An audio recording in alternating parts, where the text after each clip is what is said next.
Subscribe करें और दबाएं बेल आइकन ताकि कोई खबर रह न जाए।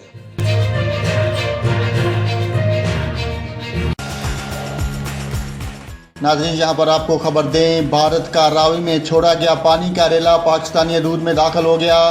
पानी के रेले के बाद रजिस्टर के मकाम पर पानी की सतह बुलंद होने लगी। भारत की जानिब से 1,71,000 क्यूसेक पानी पाकिस्तानी हदूद में छोड़ा गया। उधर गुजरांवाला में वाक़या नाला डेक में सैलाबी रेला किनारों से बाहर निकल आया। सड़कों पर पानी जमा होने से मुतासरा देहात का ज़मीनी राब्ता भी मुनक़ते हो गया। मकामी अफराद नाला डेक के किनारों को मजबूत बनाने में मसरूफ़ हैं। भारत ने पाकिस्तान में पानी छोड़ने के हवाले से पाकिस्तान को इत्तला पहुँचा दी थी। भारत से 1,70,000 क्यूसेक का रेला पाकिस्तानी हदूद में दाखिल हुआ। भारत के इंस वाटर कमीशन के काम ने पाकिस्तान को इत्तला दी थी। तर्जुमान के मुताबिक PDMA ने मुतल्लिका महकमों को अलर्ट जारी कर दिया।